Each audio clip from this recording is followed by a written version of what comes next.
Hello, everybody, and welcome to another episode of the Wiki Weekdays podcast. This is intro number 2, so hopefully this all works out this time. But I'm your host for this episode, Lucas Holland, and I am joined by the lovely Karl Smallwood. Hello, I am here. My name really is Karl Smallwood. Like, how you stuck with the same? Well, that's the thing. People are hearing it for the second time, it's just funny, right? And people hearing it for the first time, like, wait, what? Yeah, if people are watching live or like close enough to being live that it's not the edited version yet, Karl literally like just repeated himself. Because our audio just got all Yeah, weird if and you come and watch the crunchy. live stream super early, then you get to help us sort out our audio problems. But if you are not, your job is to help us out in other ways, like liking this episode, subscribing, and those like nice reviews if you're listening on audio services, of course. And yeah, just there's plenty of ways to support us financially as well. You can help out with super chats, which we will read during the live stream. You can help us by becoming a member on YouTube, where you can watch ad-free versions of our videos, or you can support us on Patreon, where we have plenty of stretch goals to hit. Yes, or you can offer us good feedback. Like, that's the thing. So saying like the audio sounds like shit is probably not the nicest way to word it, but it is very helpful. It's very helpful. I'd rather get feedback at the start rather than at the end, right? Yeah. Like, you could probably spell my name correctly when you say it, because it's spelled with a K. Yeah, it Bit happens. of feedback on your Yeah. feedback there, but that's just one of those like do a little ish. I know, but the thing Spell is, the someone's more name you correctly. get triggered by it, the more people lean in. Oh dear, but yes, of course, yeah. Just as I say, just watching is enough. We don't expect people to support financially or anything, but just you've got to do that a little housekeeping. And normally, Karl, we do a which wiki one this week, because of course we both bring a wiki for a subject of discussion during the podcast on our usual episodes, and then we ask the audience to decide which is the winner amongst them and which brought the best conversation. But last week's episode was actually a guest episode. It was indeed. It feels weird because we're halfway through the month and we do the guest episode the first Wednesday of the month, but the first Wednesday of May came like 7 days into May. Yeah, so we're like nearly halfway through the month now, and we're only just after our guest episode, because I was like, I didn't put the poll out because I've been away. And I was about to wait. Start giving Lucas some shit over on our personal Facebook. Fuck's sake, Lucas has not done his work again. I wouldn't have done, but luckily I got away with it, because just like it happens. Last week we had Jose or Jose Bird, I think is their like tag when I tried to find them on YouTube. It cracks me up so much. Just the little birdie, the little blue jay, right? And just little blue jay. It's just like their branding is so on point. They just named Jose, and they've got a little JPEG of a blue jay as their logo. I forgot to ask them as well. Is that like a Canada thing? Because there's the Toronto Blue Jays. Oh, okay. Yeah, Canadian. I never asked. Maybe I'll send them an email out of nowhere, like 3 a.m. Please tell me why you called Jose. Why? No, not why you call it. That's their name, but why is it a Blue Jay? Is that a Canada thing? But I tried to tag them in the description and was like, Jose isn't coming up with anything, and eventually it turned out to be like at Jose Bird. But yeah, you can go and check out like either our podcast where we discuss Mad Men or their video. They did like a 2.5 hour breakdown after like watching and rewatching all of Mad Men.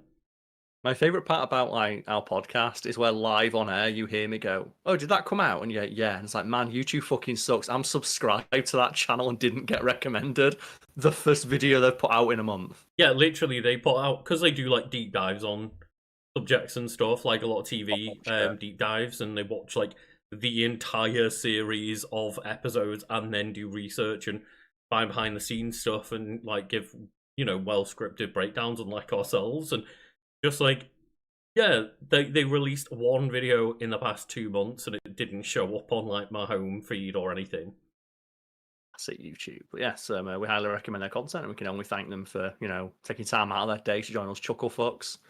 God, yeah. And we can also thank our wonderful people that support us on Patreon and contribute to the Pet of the Week pictures. And the Pet of the Week this week, that is, of course, posted by our patrons in our Discord in the Pet of the Week page, is just Miso doing her best impression of the cover art from Sonic Adventure. It looks more like it fell over and can't get up.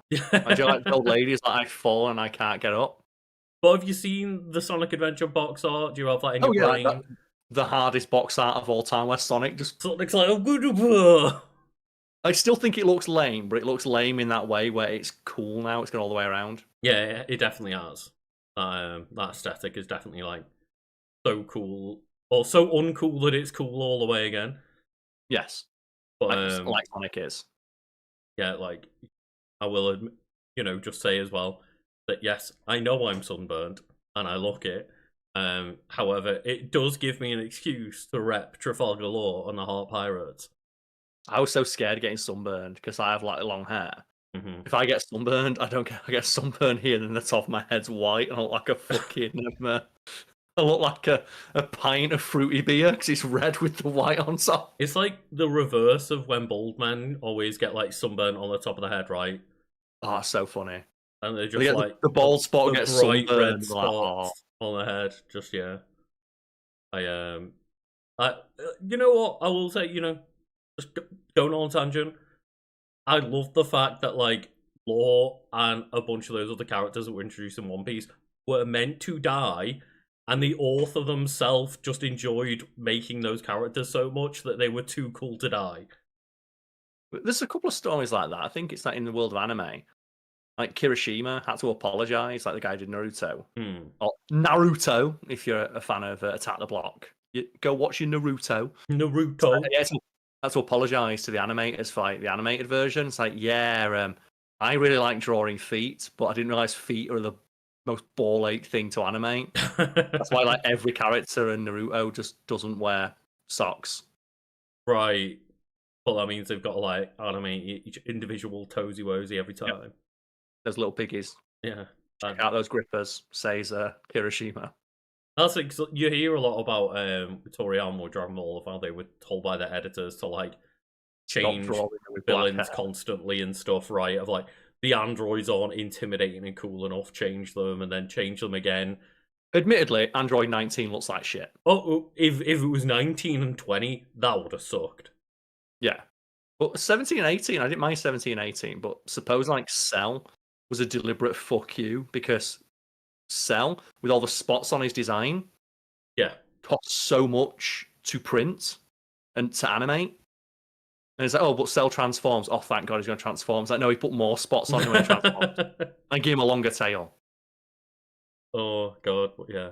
Like, I just love the fact that, they introduced, like, a bunch of rookies partway through the story, Law being one of them and Captain Kid being another main one.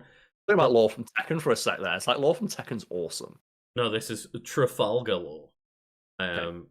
And they are the captain of the Heart Pirates. But yeah, just, like, they literally invented, like, 9 new characters that were all meant to just get absolutely just canned off immediately. Uber Squad.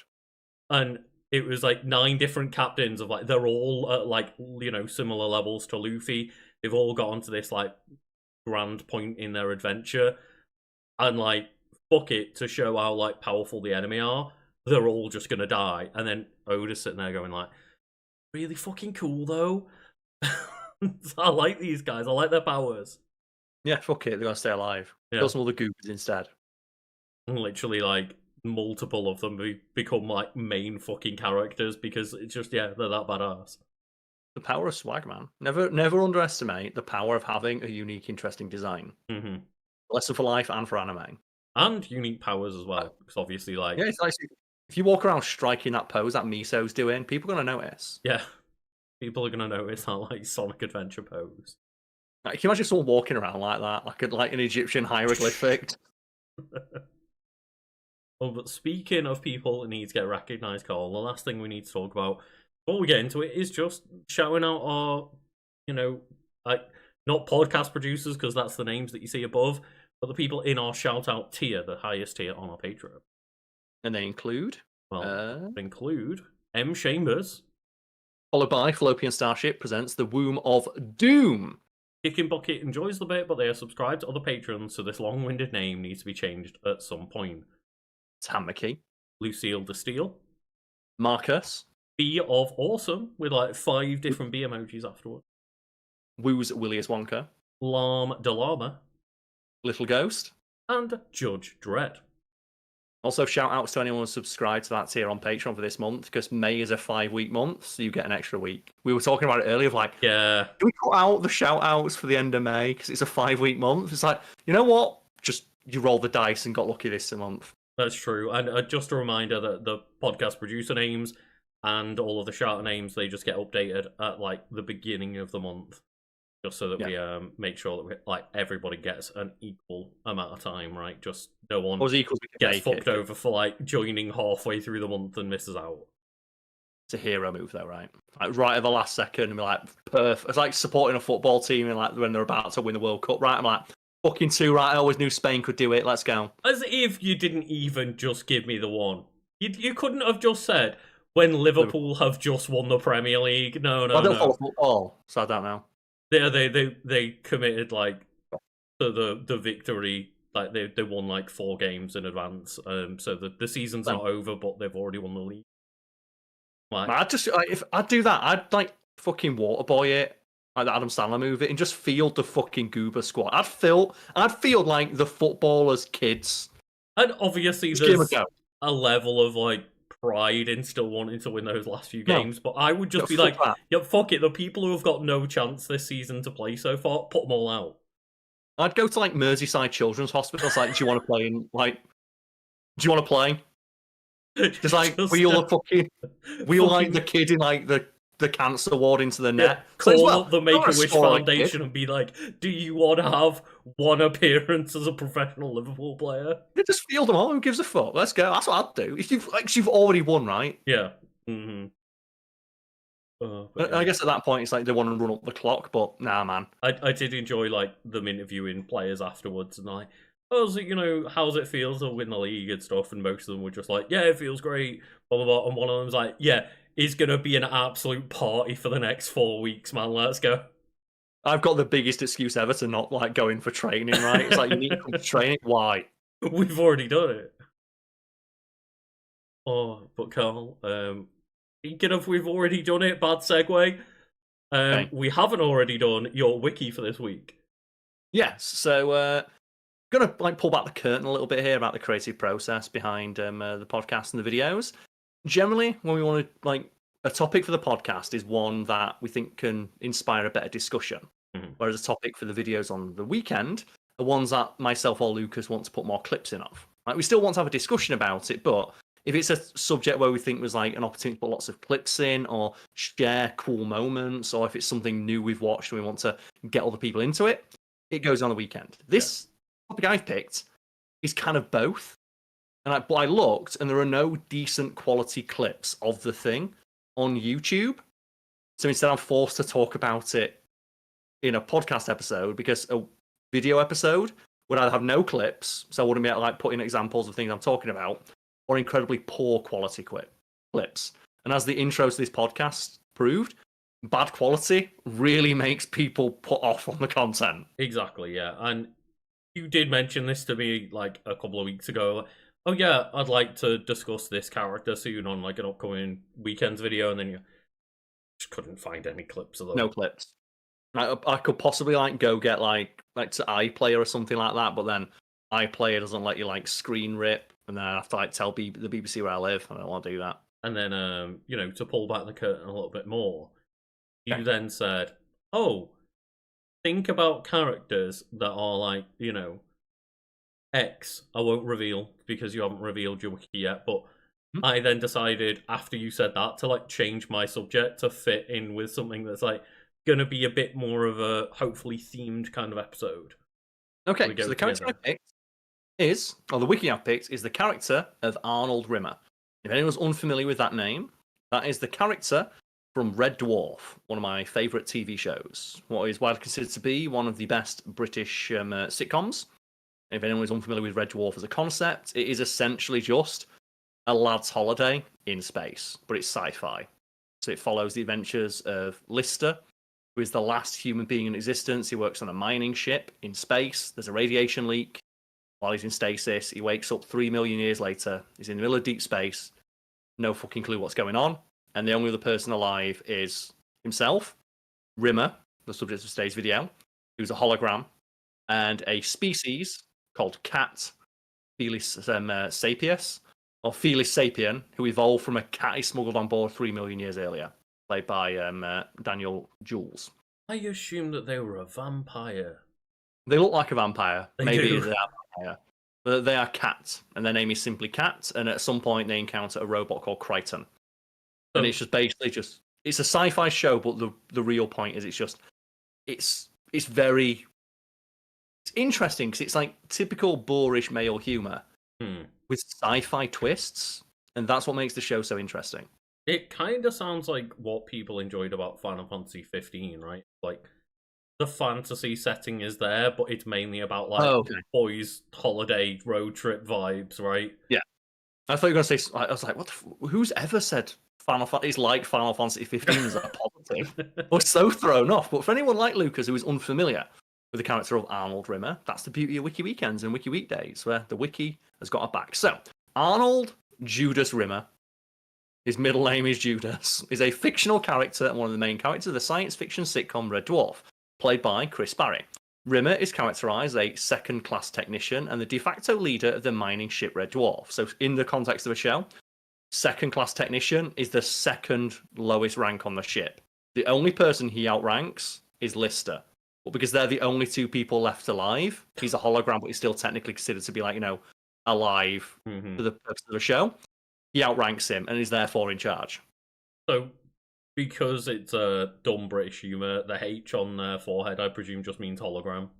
It means hologram, yes. Yeah. He is portrayed as snobbish, pedantic, self-centered, and is unpopular with his crewmates, and is often the target of insults and general ridicule. And so the prompts I gave you, Lucas, before we start, generally me and Lucas don't tell each other what we're going to talk about until right before the episode starts, to keep the conversation fresh and keep that spontaneity in check. I'm going to talk about a character, we're going to talk about the character of Arnold J. Rimmer. Think about characters in fiction who are arseholes, or portrayed as arseholes, or are generally unlikable. And any characters that sprung to mind for you? Well, one of them is the wiki that I've brought this week now. Obviously, you're not going to spoil, but I changed my mind on to what to bring as a subject because think about asshole-ish characters that may be understood, and I was like, oh, misunderstood. I just thought, yeah, you know what? I'll bring one of my favourites as an actual topic. Okay, but is there any others that sprang to mind, like arsehole characters? Folks at home, let us know yours. Characters who are just generally unlikable and they play that role, the villain role. Not necessarily evil, just you love to hate them. And that's the thing about Rimmer. It's he's such an arsehole and he's such a weaselly prick that you love to hate him. Well, one that's not necessarily arsehole-ish, some of them are, but just one thing that I thought was really good that I saw recently, which is not something I'm going to spoil, but Thunderbolts. Where I thought they did a good job of taking a bunch of characters with either kind of nothing characters or kind of unlikable. For example, US Agent just was not a likable character at all. And was it the part where he killed someone? It might have been the part not where they killed someone, but actively murdered a civilian, right? Yeah. The thing is, though, it's I remember that being a thing. It's oh man, US Agent killed that guy. It's I guarantee you, if one of those random cops in Winter Soldier got Bucky, Steve would have thrown him out a fucking window. Steve would have done worse, right? Because very different, though, when it's a cop attacking you compared to unarmed civilian that just gets murked. I'm pretty sure it's just a civilian that he kills, right? It's one of the terrorists who shoots but then he goes, oh, I give up. Yeah, right. It's one of the flag smashers, and he's like, oh, I don't want to be involved, and runs away. For some reason in my head, it was that he kicked the flag smasher out of the building and then killed a civilian afterwards, who got in the way or something. But yeah, fair. No, it's one of the people who helped kill his friend. And to be fair, that's not mainly the reason why he's unlikable. He's unlikable because he's just fucking unlikable in that show. And he's not Cap. Yeah. And he's there, chatting all the shit of oh, I'm definitely better than Cap, blah blah blah. And just it's no, you're not. You're this twisted mess of a character. But then they're in Thunderbolts, and there's elements of them being completely unlikable, but there's elements of them being likable, and I like the balance that they found of you're not actually meant to like really like a couple of those characters on the team, but you're also not meant to dislike them as much anymore. Yeah. Well, them not being likable doesn't mean they can't be charismatic or endearing Yeah. in just different way to like a protagonist can. It's That's the thing about Rimmer of like you don't like him, but as the series progresses, you do understand him. yeah, it's quite similar to like when we were talking about Dragon Ball earlier. Like, just there's so many enemies that are enemies turned friends because they're likable in an Ash Holish way. Like it, Frieza, like he yeah, genocided how many planets? like Piccolo becomes a friend, but that's Piccolo Junior. That's a bit different.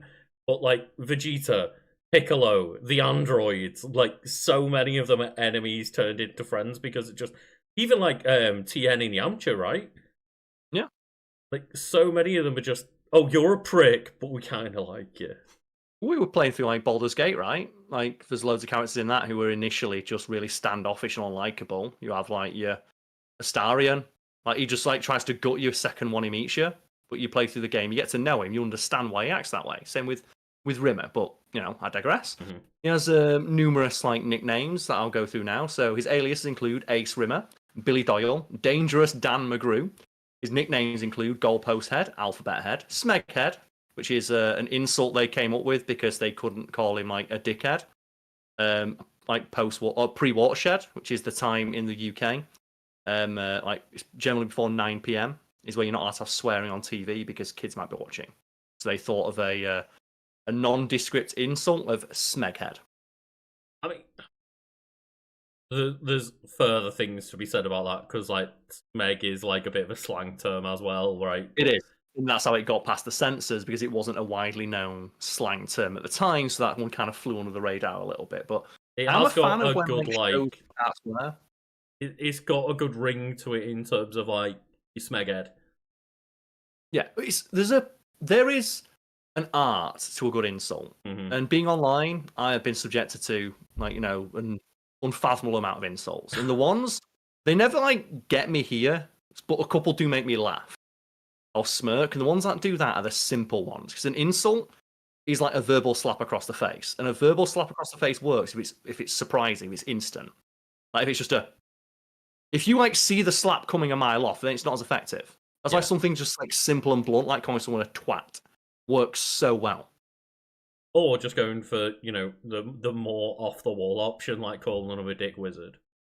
Yeah, like something that makes them like stop and go, wait, what? Like a slap would not like. Then there's a difference of like ways you can slap people. You can do like a hard slap to like and like hurt them. You can do a gentle slap to just like distract them, or like one just to for the pure insult of like you're not even worth me hitting you hard. I'm doing this just to prove that I don't respect you. Just to, like calling someone like just a jeb. What's a jeb? I don't know. You are one now. Yeah. A weenus. What's a weenus? Well, fuck you. You're a weenus. A weenus had asked that question. I do appreciate like obviously Rimmer's a surname that can be turned into insults pretty easily, and I was going to ask you the question earlier of like, what's in your eyes the more like unfortunate surname between Rimmer or Smallwood? It's got to be Smallwood because Rimmer is an actual name, and it mentions here that the creators of the series have both acknowledged that Rimmer's surname comes from a snobby prefect with whom they attended school. They went on to joke that the boy's name was used and not his personality because saying that would imply that he had one. And that's like speaking of like insults that just like short and to the point. We didn't base his personality on him because that would imply that he had one. He's just so brutal and dismissive, and that is like the art of a good insult. Yeah, like I love ones where it's along the lines of, just you're not even worth my time or effort kind of vibes. But it's like that great tweet, isn't it? Of like one of the most cutting insults is "Who is this clown?" Because it implies that they are one, a clown, two, not even one of the better known clowns. We continue with Rimmer's various nicknames now. So they include Grand Canyon Nostrils, Bonehead, Captain Bollocks, and Ace Hole. Because he likes to tell people that his nickname is Ace, and it's not. But he does have the alter ego of Ace Rimmer, who we'll get to in a moment. But yeah, so your familiarity with this show is effectively nil, right, Lucas? It is close to, and if anyone's wondering what I'm doing on the video version, I'm just putting some cream on my arms because, like, again, sunburnt as shit. I get excited when we talk about TV. So my familiarity is that I used to watch it all the time with my dad. And as a result of watching it with my dad, I have fond memories attached to the show. So when I have a chance to rewatch it, I'll always take it. Like when I visit home, if it's on like UK TV Gold, which tends to air like reruns of old British sitcoms. Also, like I've got the Dave and DVDs. stuff. Yeah, I've got the DVDs somewhere. I also have like DVDs like Only Fools and Horses, Blackadder, Father Ted, like all these sitcoms I watch with my dad that I have a fondness for and rewatch when like, you know, I'm just in a bad mood or not feeling well. Yeah, fair enough. Yeah, I think a lot of people, especially with the age of streaming, like find it really easy to have those like go-to shows that they just binge watch, right? They do indeed, yes. Keep on the Is there one background of on those for you? loop kind of thing. I know you like, you know, Always Sunny and The Office, but is there an older show from perhaps your childhood that you rewatch? I mean, probably the closest thing to it in terms of like old TV that I rewatch quite a bit is Dragon Ball. Like, I Okay. don't think I have many like actual, live action like sitcoms or anything that I rewatch. I guess like maybe Friends counts because I was pretty young when Friends came out. Yeah, and it's like, you know, it's a comfort show, right? Hmm. One for me, someone mentioned Ideal with Johnny Vegas. Not ideal, but I do rewatch Benny Dawn because I think it is just such a immaculately captured snapshot into British culture. More so Yeah. than any other show has really managed to capture. And the thing I love about Benny Dawn, and I do want to do a Wiki Weekends episode about it so I can put in clips, Hmm. is the way they handle a topic that is seemingly impossible for any other British comedian to handle with any tact or grace. That's the idea of like trans people and gay Yeah. people. Because in Benny Dawn, like the premise is, oh, it's a bunch of British people on an all-inclusive holiday in Benidorm in Spain. And Benidorm in Spain, generally seen as like being a very working class destination. And at some point in like season 4 or 5, they introduce a character called Les, who is a cross-dresser. And they make one single joke about the fact that Les is a man in a dress. And then after that point, it is never brought up again by any character on the show. Just they turn up in the hotel to work there, and a character says, this is Les. Sometimes going to come to work as Leslie. That's all. Carry on. And that's it. Obviously, you mentioned like trans people there that is not the same thing, but like just the idea that people can like be okay with somebody else being just who they want to be on the day. Like Yes. the fact that it is just this person identifies as this, deal with it and move on. And no one ever it's played for a joke once. Mm-hmm. And it's just like the classic misdirection of like someone goes on a date, Leslie turns up, and that's it. And they also have like a couple of gay characters on the show who are play into, but then immediately debunk the stereotypes. Like they have a moment where like one of the like the two gay characters are talking about, oh, well, I don't think that guy's gay. So what makes you say that? It's like, well, he's uncultured. He's not very artistic. He's not very stylish. And just his boyfriend just sits and goes, huh, I thought to be gay, just had to like sucking cock. But it's so blunt. Yeah, but it's just, yeah. They are very opposite to those characters from what I've seen, right? Of like one of them is very like stereotypically into that kind of like, being well cultured and stuff like that, and the other one just like, I really couldn't give a fuck about any of that shit. Yeah. It's just a really great show. We'll talk about that another day, but in that vein, Lucas, can you think of any like characters that you think like or shows that handle topics like that especially well? Because I know you've like Always Sunny, right? Doesn't Always Sunny have like a trans storyline that's handled like quite well? Yeah, so there is like bad language that they now don't use around like trans characters and stuff, but like it was the style at the time. It's like started 20 years ago, right? But the fact that just the only person that gives a shit about the trans character is Mac, who's shown time and time again to be like the person in the wrong for acting weird around like the idea of someone being trans, and like they end up being like fully confirmed as gay, but they are dating like a pre-op trans woman, and they can't like get their head around it properly and are scared to admit it to their friends and stuff, but nobody else in that entire universe sees it as being an issue. It's Also, isn't only it as Mac. well that it's portrayed as Mac's problem, and when Yes. Mac tries to like act like, because I've seen the clips obviously that demonstrate it and discussions of the show, because I've watched the show, just not to the extent that you have, and all the rewatches and stuff. Just every time they bring it up, everyone's like, "Well, that's your. If you got a problem, Mac, that's your fucking problem. Mm. I don't care." And then there's like a great scene where just Mac was like bumps into them post-op after they've stopped dating and stuff, like in a gym. And she's just like, yeah, this is my husband. And he's like, that's gay. That's gay. And they take the piss out of Mac of like, well, if anything, Mac, you're the one who like dated them pre-op. Like, you're the gay one, right? And he's like, no, no, no. Just and then he like goes back to them, finds them again, and like brings up like a Bible verse, and then just this other guy just like starts just bringing other Bible verses back of like, oh well, the Bible also said like slavery is okay. Do you agree with that? He's like, no. That's the point of like Always Sunny, right? They're using awful characters to deconstruct awful viewpoints. Like the reason why, if you ever find yourself agreeing with anything any of the characters on Always Sunny say, you should probably examine why that's the case, because they're generally always portrayed as being wrong.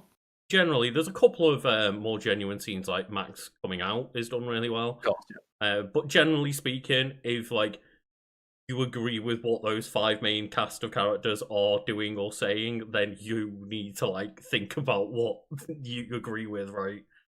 I will give them props though for like just one of the best line readings of just where Max just sat down on the thing as well. First of all, through God, all things are possible, so write that down. Just the way he delivers it with such sincerity is incredible. Now we bring it back to Arnold J. Rimmer and his personality, because that prefect they based him on didn't have one. Arnold J. Rimmer certainly does. So Rimmer's primary character traits include his anal retentiveness, his over-adherence to protocol, cowardice, bitterness, and severely inflated ego, which is, in all likelihood, a coping mechanism to counteract his deep-seated sense of self-loathing.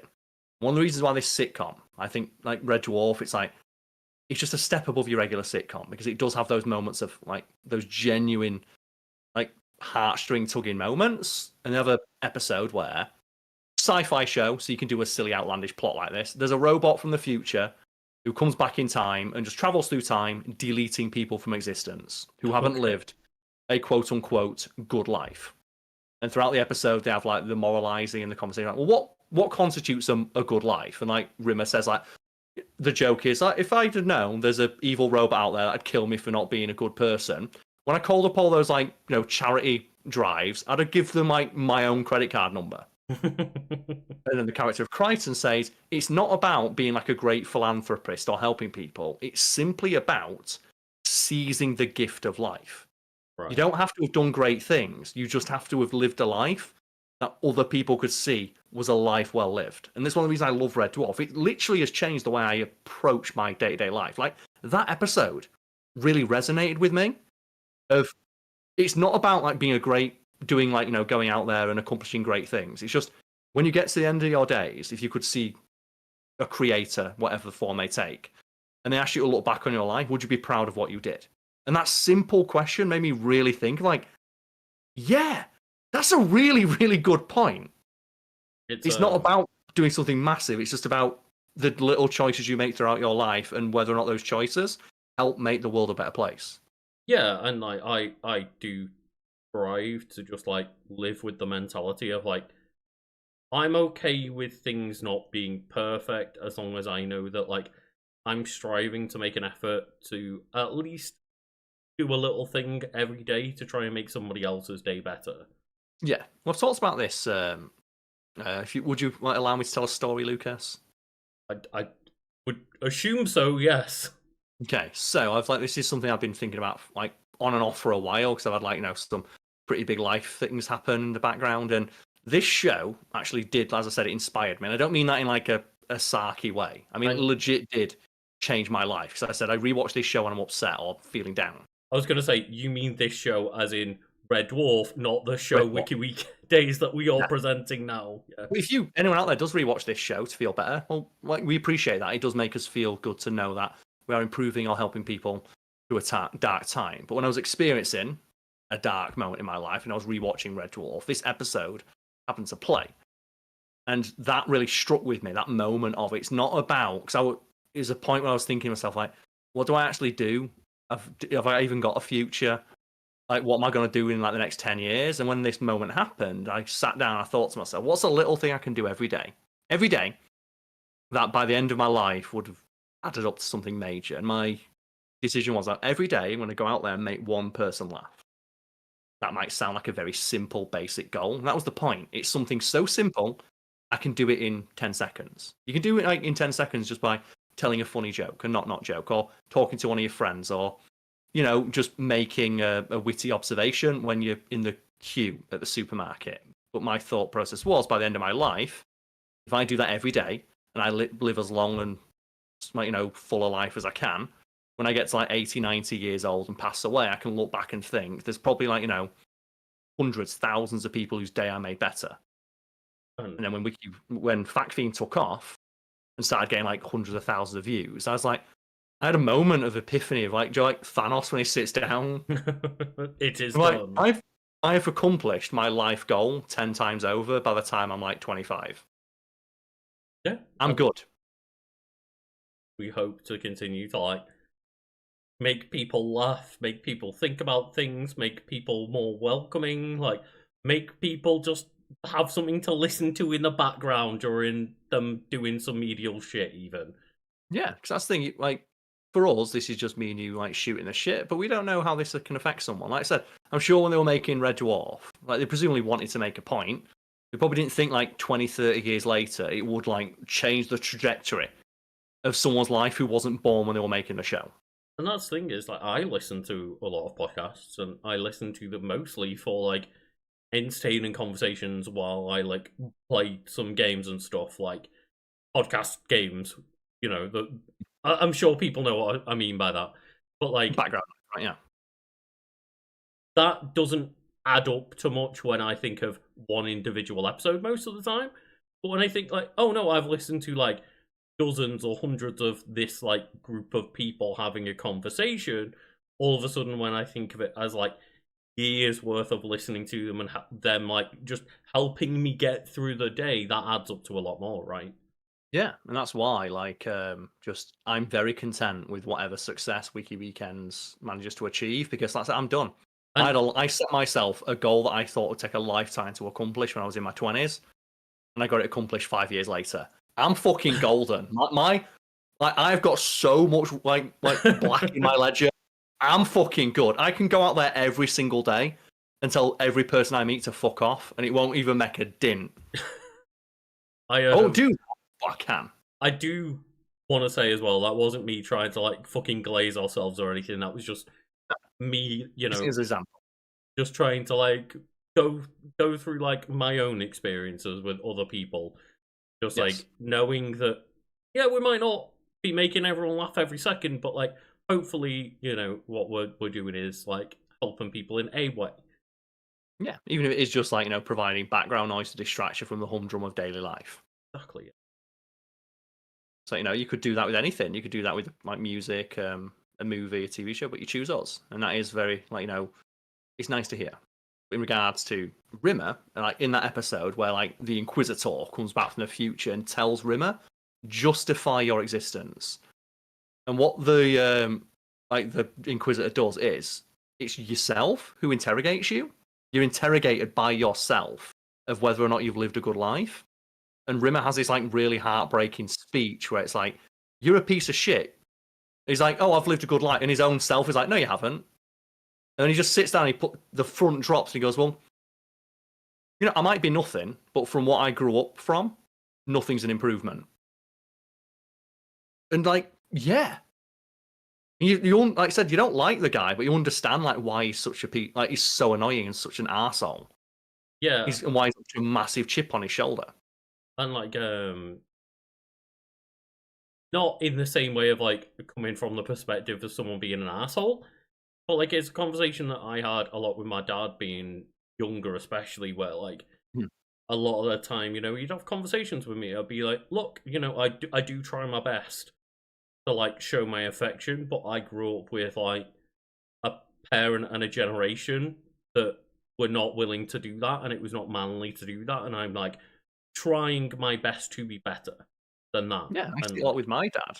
Like my dad has like really, really tried. He's really mellowed out. Like Hmm. speaking of things that have like influenced the way I act. Just like my dad is probably the calmest person you'd ever meet. He wasn't always, but he's so calm. He never raises his voice. He never Hmm. yells. And that is another thing that inspired me. Because I remember it was years and years and years ago. Like, having a Barney with an ex. The classic thing, like, we're both getting really frustrated, really angry at each other. And it was like, oh, and I just said to them, and we made them stop. And people, oh, I went, oh, like, why are you so unemotional? And because if I wasn't, I don't know what I'd do with myself. Like, have you ever heard me raise my voice? And they sort of went, actually, no, I've never actually once ever heard you raise your voice in anger. I went, because I don't want to. And I'm not going to do it now because I'm sorry, but you're not worth it. Like, you're not worth me like breaking that promise to myself that I would never raise my voice in anger. Yeah, and like I try my best not to, and it's an active decision because I was a very angry teenager, Same. and it's like it's one of those things of like you can go down that route and you can let yourself do that, or you can like make the difficult decision every day to try and change. Yeah, and obviously, frustrations slip and stuff like that. But Yeah. I think I err on one side more than the other. But we continue now with Mr. Arnold J. Rimmer. So, as the highest ranking survivor aboard the ship, despite being a hologram, he often deludes himself into believing that he is in charge and that he has somehow been molding his crew into an effective space going unit. And that's just like, his delusions of grandeur coming. We've all met that guy, right? They're like the low ranking dude, like the dude who's got like a supervisor position. Like when I worked as a barback, there was a guy who was a supervisor. He earned 14 pence more than me an hour. And you'd think he's walked around like Mr. Billy Big Balls. Mr. I've got a big dick all day telling people what to do. Of like, well, you need to go, Carl, you need to go clear all those that back room out. Well, I've not been told to do that by the boss. Like, I'm your boss, I'm telling you to do it. Hmm. They go clear out the back rooms, like actual boss coming, what the fuck are you doing? So and so told me to do this. Well, they're telling you to do that. That's not their job. But in their head it was. Yeah, and it's one of those things of you encounter all the time, right? Of just little people with little amounts of power taking it all the way to the head, and just you Import will dictators, right? you will find people seek it out as well, right? Those people that seek it out more are the people who generally tend to be like more insane with that small modicum of power, like the people who you see try and be like fucking cops. Like that's where a lot of that aggression comes from, right? Is like Yeah. just getting that little bit of power. Letting a modicum of power go to their head. And no doubt people out there have experienced this either online or in their day-to-day life. We've all seen like the moderator on a forum go absolutely fucking like hog wild, right? When Mm. they get that modicum of power, the supervisor at work, even in school days, right, where the teacher would just nominate someone to collect papers from the class or something like that. The like certain bouncers that got that job because they just wanted to look for fights, right? Like, yep. Then And just it's and rough, and that it's like, that's not us saying everyone, obviously. But yeah. Rimmer's poor repair work on the drive plate, so this is how the show starts, was responsible for the radiation leak that killed the entire crew. So that's like the opening to the show of Oh like shit. Rimmer's stays. Like Rimmer is killed because he made a mistake, So and he it's killed the entire crew except for Lister. it's definitely not like an intentional thing to try and like be like, No, fuck it, I'll be the only one left. which becomes like a plot point in a later episode, which is really well done, and that's where they go to a space prison, and this is a space prison where like your guilt is assumed by reading your mind. Hmm. And they say, well, like Rimmer, you killed like 3,000 people. They read your mind, and they're saying that you're responsible. And it turns out that, like, when they like try and bolster a defense of like, well, he's got such a self-inflated sense of self that him making a mistake, which he couldn't comprehend the ramifications of, he assumed that he bore the responsibility of everyone's death when it wasn't. There was like a supervisor above him that should have checked it, that didn't, and a supervisor above them that should have checked their work. But because he's like such a small man, trying to be such a big man, he Hmm. bears the responsibility even though he shouldn't. Yeah, so like it's one of those interesting things, right? Of like just that mentality of like assuming you're more important than you are, sometimes makes you like have to deal with situations that you actually shouldn't be, because like as you say, Yes. like no, he was ultimately not responsible, but because he thought of himself as a bigger person than he was, then it looked like that to Yes. themselves. Or as it plays out in the episode Justice, released in 1991, so an episode as old as I am. After Rimmer is sentenced to over 9,000 years for the accident, Crichton successfully argues in his appeal that Rimmer's guilt is misplaced. As a second technician, and phrased in the episode as a man who couldn't outwit a used teabag, he could not have possibly been responsible for, and indeed would not have been trusted with work that might endanger the entire crew if not performed correctly. Crichton further argues that Rimmer only felt guilty for causing the accident because of delusions of grandeur and his importance to the mission, comparing him to the front gate security guard who considered himself to be the corporate head. So a lot of the stuff that you mentioned seems a lot more like heady than I would have imagined, and That's what I like about the show. Yeah, it's heady sci-fi concepts with like down to earth, like boorish British humor and cheeky, well, that cheeky British humor of like calling someone a twat. that's the thing is like all the clips I've ever seen of Red Dwarf are like just someone insulting somebody else on the crew, and like it's always like, you know, just a clip of a punchline from the show. I didn't realize that like it was a little bit kind of Star Trekky in the things that it tries to encounter. But it's a deconstruction of stuff like Star Trek. Of like, what would happen if, like, Star Trek, this utopian future where all the world's problems have been solved, were fine, but you sent in just like a British bloke from down the pub who didn't care about exploring new frontiers and interacting with aliens, just wanted to get pissed and eat curries. You just What sent happened? that fucking scouser that presents Robot Wars in there instead. I fucking love that. Just Craig Charles presented Robot Wars. Great. And the one thing that came up when I was trying to make the thumbnail and on a conversation with you of like, wait, did they just do an episode where they were in Coronation Street and Craig Charles is Craig Charles? Yes, so one of the things I look about, like with it being a sci-fi show, they can just do some really weird stuff. And like when they did the reboot, they said, "Oh, we're going to just send them back to Earth to find their creator, to ask them to keep writing more episodes of Red Dwarf." Right, okay. And while they're doing that, they go to the set of Coronation Street, on which one of the actors playing a character on the show also has a role. Yeah, because he's one of the 4 crew members. Craig Charles is like, you know, long-leaning cast member in Coronation Street, but is also one of the 4 members of the crew. Yeah, so they go to the set of Coronation Street, and you have a great moment where Craig Charles, like the actor, is playing himself, and he's talking to people from Coronation Street, like, "Hey, Craig, are you going to like a convention later or something?" He's like, "No, why?" It's like, all of your like mates from Red Dwarf are here in costume, including you. I did get thrown off the other day because I didn't realise it was Liverpool Comic Con. So I was just walking through Liverpool after a shift and was like, that's a big group of people in cosplay. What the fuck's going on? And looked it up and it's like, oh, Liverpool Comic Con's on. But like, was just walking and that like 10-minute stretch to the train station. Like, God, there's so many cosplayers out today. Yeah, well, they all dressed like Craig Charles. They were. That'd be a great cosplay. I think the robot would be the good cosplay, right? Because they're like so polygonal, right? Yeah, and like you got to give it's Robert Llewellyn. Robert Llewellyn. We'll look up his name because it's a Welsh name, and I do want to pronounce it correctly. Right. Okay. Yeah. I know if I see it written out there, I'll be able to pronounce it. There we go. So it's Robert Llewellyn. He plays Crichton. He was also on fucking Scrapyard Challenge. Remember that? That's the thing about the people from like Red Dwarf. Yeah. They have like weirdly eclectic careers before and after Red Dwarf. So like Craig Charles, main character Lister, was a comedian and DJ who went on to be on Coronation Street and Robot Wars. Chris Barry was an impressionist and writer who worked on Spitting Image, and after Red Dwarf went and did a bunch of World War II documentaries. Robert Llewellyn was like a stand-up who went on to do Scrapyard Challenge, and Daniel Jules was a dancer who went on to be in the Full Monty. Oh right, yeah.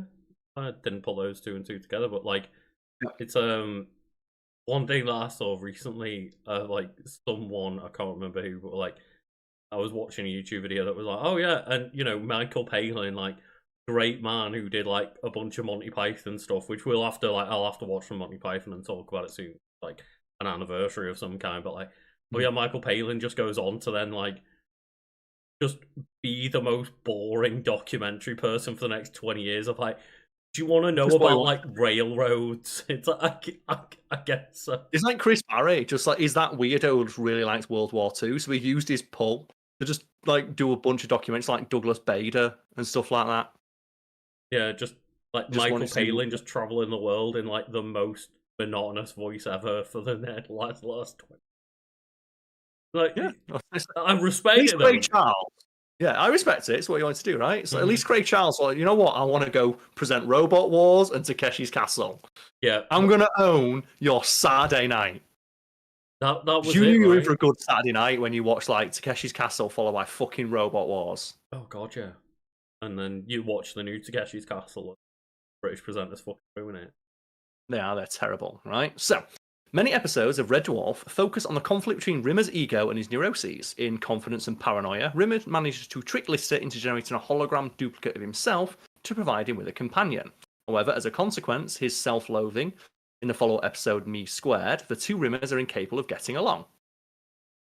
It shows like, you know, his greatest like punishment would be to hang out with himself.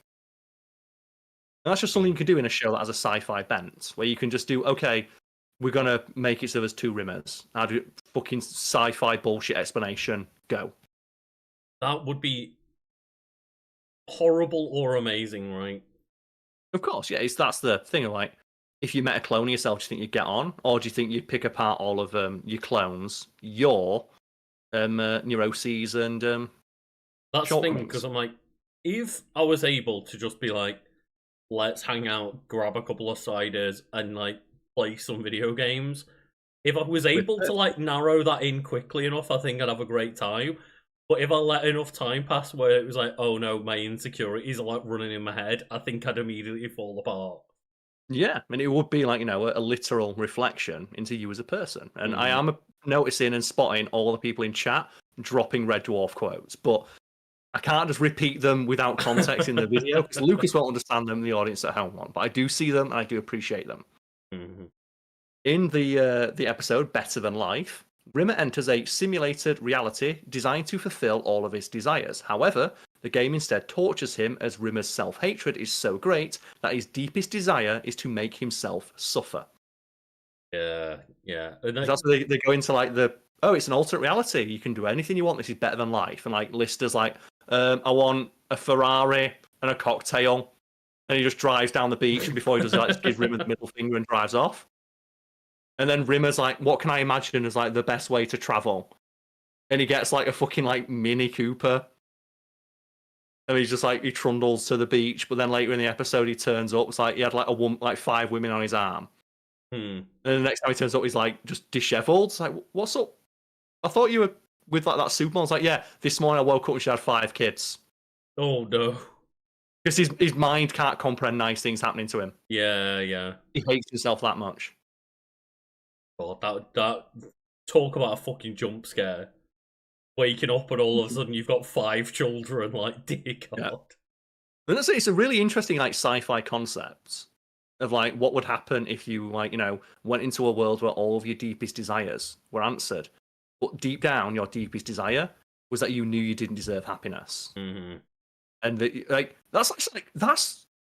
that's a great prompt for like a horror story or a horror movie or like a Stephen King short. And it's just 20 minutes of a comedy, and they fit in some fucking fantastic jokes in the middle of it. I could 100% see that going down like an extended route of, I should say, like being like a horror film or something where, The Black Mirror episode, right? or a Black Mirror episode, yeah. Like they I can see a go Black Mirror from episode. just like having whatever they want and being super happy for the first act, and then like slowly things turn and get more and more malicious and horrible and dark. Yeah. And it's like, that's why it's so impressive that not only do they manage to get like every episode of these heady sci-fi concepts that are genuinely interesting and intriguing, but also make them funny. I think Red Dwarf is considered to have what might be, or what many consider to be, one of the most quintessentially British jokes. Right. And I'm probably not going to do it justice, but it's Rimmer talking to Crichton, the robot, and it's like, okay, there's a ship out there, it's dangerous. And he goes, I think we need to step up to Blue Alert. And everyone's like, what do you mean step up? We're all here. He's like, look, I'd just feel better if we all knew that we're on Blue Alert. It's okay, go on Blue Alert. So the single light bulb above his head changes. Scene continues. I think we need to step up to red alert. So are you sure? Yeah. It does mean we have to change the bulb. And obviously I can't do it justice, but the way it's delivered, it's like just, it's so encapsulating of everything that makes British humour British. Of like just self-defeating, self-depreciating, the complete ineptitude of services, Yeah. just the complete resignation in like how shit everything is, but you're still going to make it work. And also just the idea that, like, such a medial thing can be such a notable problem. Like, yeah, but we will have to change one Have to change the light bulb, bulb. yeah. And like But it just, how big like the molehill gets turned into a mountain, right?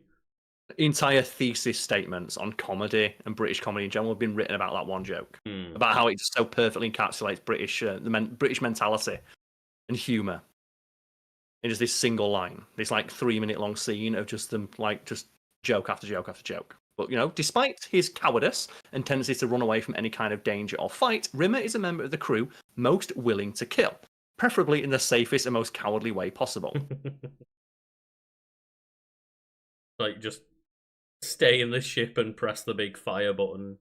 Yep, pragmatic as all balls, right? It's again one of my other favourite lines. Is like he's immediately willing to just surrender or sell out his crewmates at any given opportunity.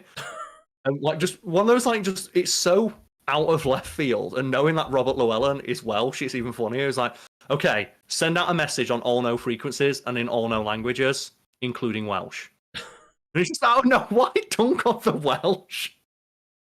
I'd say like self-deprecating humor, right?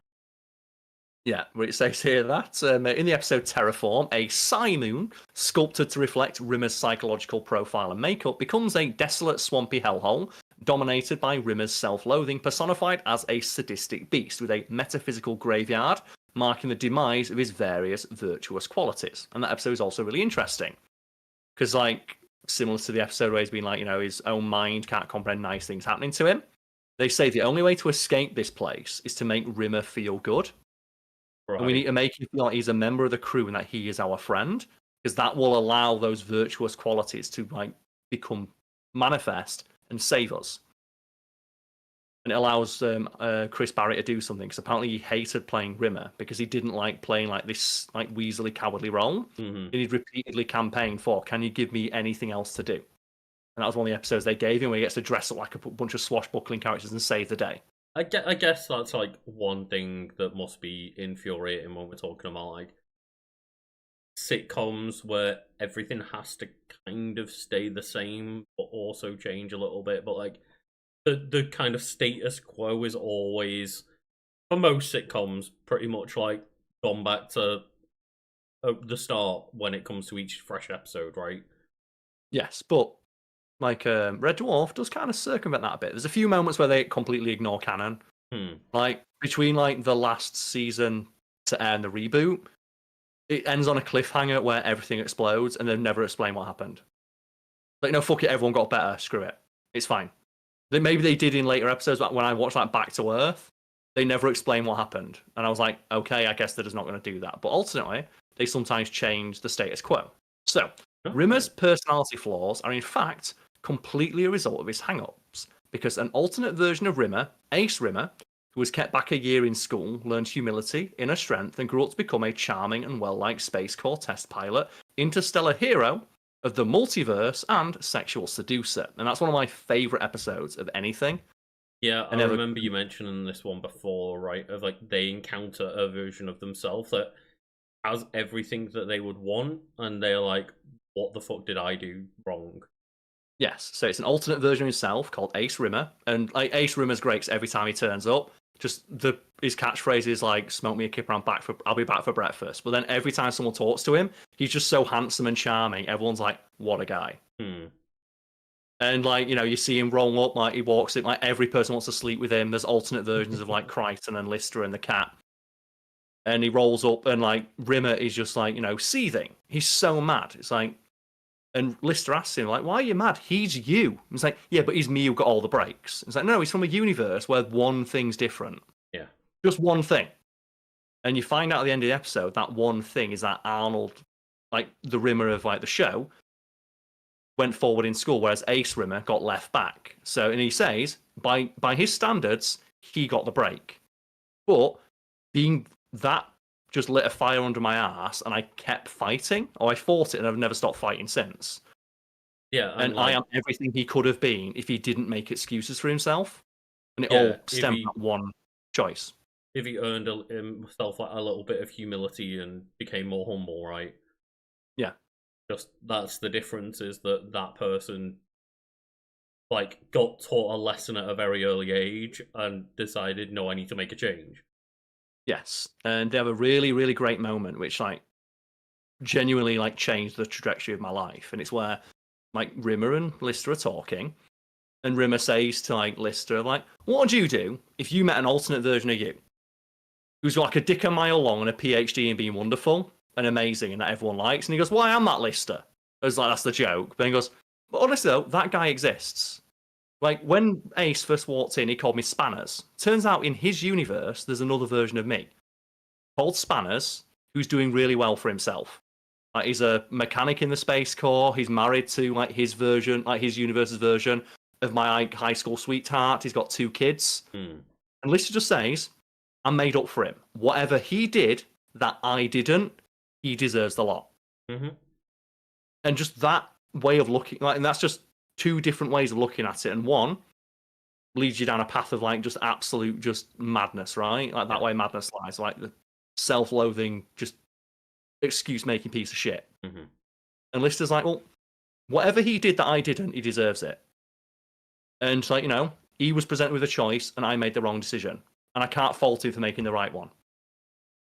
Yeah, and it's one thing that like I don't really have like an inciting moment I can think of to make me think that way, but I mentioned It's probably like obviously for the purpose of a show, it's handing off one moment, but our life is probably made up of dozens, hundreds of those moments. Yeah, exactly. And you can't be mad at someone for taking the path that you didn't when you were presented with the same opportunity, right? Well, yeah, like it's something that I've had to like talk to myself about a lot, is like taking the path of trying to become a content creator, right? Of like, well, okay, I might be earning more money if like I went down the route of like a career I didn't want, but ultimately that would have been like maybe financially better for myself and stuff. But like, I always have to, I say the way of looking at it negatively, that way madness lies, because I didn't take that route. What I did was try out going down the path of like saying yes to you giving me a fun opportunity to like make cool content. And like ultimately the way I have to think about it is like that I'm glad I have took and I am still taking the approach of like taking a chance on myself rather than like settling for something that I don't want to do. Right? And like we're not fucking millionaires or anything doing this, but at the same time it's like I'm glad that I can sit here and be like, well, I'm trying to do something for me. And like, but you know, with the viewer base, it's not like a ultimately selfish action. Like I would at least hope not anyway, but I'm glad that I'm making that decision for me. Yes, and by the same token, you wouldn't judge someone who like made a similar decision and either achieved more success and ultimately less success. And it reminds me of a line in Jurassic Park that obviously the way it's delivered is not fully applicable to the situation, but I do like the intent behind it, where John Hammond just says, like, look, I don't judge people for their mistakes, but I do expect them to own them. That's like another thing that like gets me of like, I'm not going to judge you for making a mistake, but I am going to like, you know, it's your mistake. You have to own that you made that mistake.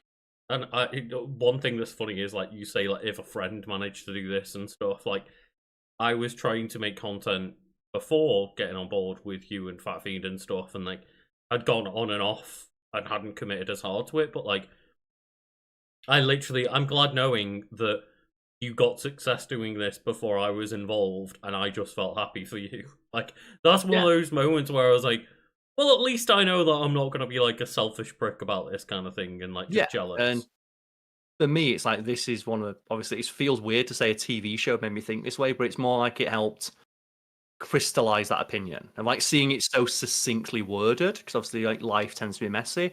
Like this is like it's been written by a writer to get across a very specific message, and that like just that messaging of like, yeah, if someone out there is doing better than you, and like just you can be bitter about it, or you can just appreciate that they made decisions that you didn't. Mm-hmm. And as long as they acknowledge any help or extra stuff that they got, why would you be mad at them? I think that's one interesting things about like the mentality and the hatred around this like very increasing discussion around nepo babies, right? It's like Yes. I think it's very interesting the way that like I look at someone like Jack Quaid. Jack Yeah. Quaid I is think but like I Dennis Quaid respect and Meg the way Ryan's. that they've done it of like they are very open and admit that they had a lot of opportunities that other people wouldn't be presented with, but they also, on the other hand, defend Worked very themselves hard. and say like, look, I worked hard though to I'm a good actor. become a good actor and to prove that I am worthy of the opportunities that were thrown my way. Yeah, and that's like it's a good example of the nepo babies. Then you have like, is it like Lily Rose Depp, like Johnny Depp's like daughter, who's like, well, you know, my parents' name didn't really help me get this role. It's like it fucking did though, didn't it? It's like it's the not admitting it. It's like, and to bring it more grounded. Like, was that with that conversation recently, that mutual friend of ours who managed to buy a house when he was in his early 20s. Mm-hmm. And like, this is what, for context, I was cleaning toilets at the time. Yeah. And I was like, I was talking to that friend and asked him, like, do you remember like years ago when you bought that house and a friend of that, I don't think that, someone that we both knew was giving our friend who just bought a house grief for it. They were giving him shit of like, well, you're only getting that house because like you inherited money because your grandparents passed away. We can't all be so lucky. It's like, first of all, dick move. I'm sure he'd rather his grandparents than the money. Yeah. But also, I said to that friend, like, do you remember when you asked me about it? Should you feel guilty? And I told you, like, no, don't feel guilty because you've always acknowledged that you had help from your parents and you inherited money. But also, I saw you in university when we lived in the same house, counting out the individual pieces of pasta for your weekly meals so you could save money. If you wouldn't have had this inheritance, you'd have still bought a house someday because you're disciplined enough to do it. Yeah. This is just totally. giving you a leg up, and there's no shame in taking that leg up as long as you admit it. And yeah, I 100% think that is the frustration most people find. I mean, that friend I'm pretty sure had like several friend of friends like give them shit for taking an opportunity they were provided. It's like, hey, as you said, it's a shit situation as it is, but like, yeah, you would take that situation yourself too. Like, you would take advantage of that, and it's similar to like I know James Gunn spoke about it at one point of like, we keep casting like I think his wife and obviously Sean Gunn. He's been casting on everything. His brother, he's pretty much casting like a small role in most things he ever does, and he's like, well, if you were provided the opportunity to give like your family jobs, would you not leap at that opportunity? Yeah. Like, would you not provide them an opportunity in a field that they want to get into and to give them money and to give them a job? And like, it's similar with you, right? Of like the first thing that you did was like look to hire friends, right? Yeah, to give people like the same opportunity that I've been given. And hopefully they'd like seize that same opportunity with the gusto and zeal that I had. But either way, yeah, I just find this like show interesting to talk about because it's just, yeah, like legit, just my approach to life was irreparably altered by things that happen in this show. And seeing like moments like that one with Arnold Rimmer, where he's just talking to his alternate self, and his alternate self is like, look, we live the exact same life up until a certain point, and you actually got the lucky break, and you've never stopped being fucking salty about it. That's why your life is shit. Yeah. It's no one else's fault. You suck. And yeah, eventually that character gets the opportunity to be better because that version of Rimmer dies. It turns out that basically every time one of the an alternate version of Rimmer dies, they pass the mantle on, and he becomes like this space hero. And he said, if you still feel like unsure about it, follow like my coffin through space. And they go to a planet, and the entire planet's like rings. He's like a billion different versions of himself that all step the fuck up. And just ask him like, are you going to really want to break this chain? Yeah, I just I know we harbour on those points quite a lot sometimes, and we might be repeating ourselves, but like I can't reinforce the opinion enough of like just try and be positive. Right. Try. It's not easy, but try. Either way, yeah, that's Arnold Rimmer. We didn't really talk about it much, but yeah, it's it'll be an interesting jumping off point. Yeah, and I've maybe picked up bad subject for us to try and be like lean and mean on. But we've already gone a little bit long on the first part of the podcast. So I'll do my best to try and keep things a little bit shorter because I know that we've got like plans after this as well. Okay, do you want to jump straight into it, or I will take a quick break. I just need to run the toilet, but make sure miso is fucking enormous. Make sure miso is right there, indeed. So I'll just be like as quick as I can. I just need to refill my drink, stay hydrated, and make sure. No problem. Cheers. I'll mute myself now. Thank you to miso for just keeping everyone entertained while we were gone for a moment there. Giant miso. Ginormo miso. Is there any just housekeeping or anything you need to do? Only a touch. Someone in chat did ask if there's any footage of me playing RoboCop Rogue City. Well, there will be if we get to the point on our Patreon where we are able to open up that second gaming channel we talked about. It's true, so yeah. Like that is one thing that Karl has gone like. You got it on PlayStation Plus and tested it out and just went, I'll leave it, right? Just you know what? It's there. It's there until we reach that point in our Patreon. And if anyone just wanted to check out the Patreon right now, in like the next day or so, right, we'll be uploading our usual monthly votes for people to like choose some of the content that appears on the channel. And yours will be a choice between several Robin Williams movies, and mine will be an open-ended choice for the audience to pick something from my typical YouTube gamer shelf. I have the standard YouTube gamer shelf in the other room. And you'll be able to choose like one of the 4 shelves, and I'll pick an item from the shelf picked and talk about that on one of the episodes upcoming. Let me get the whole shelf up. But yeah, I'm trying to. I didn't note down what movies off the top of my head, but Karl mentioned it'll be Robin Williams movies for me, and it'll be like 90s choices. And trying to remember what the ones I noted down off the top of my head. There's definitely Hook, Mrs. Doubtfire, Flubber. And what was the last one? Two toys. That movie sucks.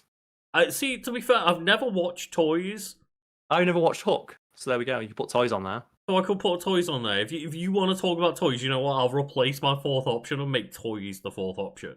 There we go. So you can go check out our Discord to vote on that, and at some point later in the month, you'll see episodes on whatever the majority votes for. Oh my god, Karl, you sent me a large image. Well, it's got to be right so people can zoom in. Yeah, so if people note here, just like taking over the screen right now, this is Karl's top shelf. And it has like GameCube and SNES stuff. You have the second shelf, which has a Wu-Tang Taste the Pain featured. It can be anything on each shelf. That's the thing. You pick from one of the 4, and there might be stuff behind Wu-Tang Taste the Pain. You don't know. All you know is that it's like PlayStation 1. There's 3 of Karl's 5 copies of Final Fantasy X2 there, available on a 3rd shelf. The 3 that you can see.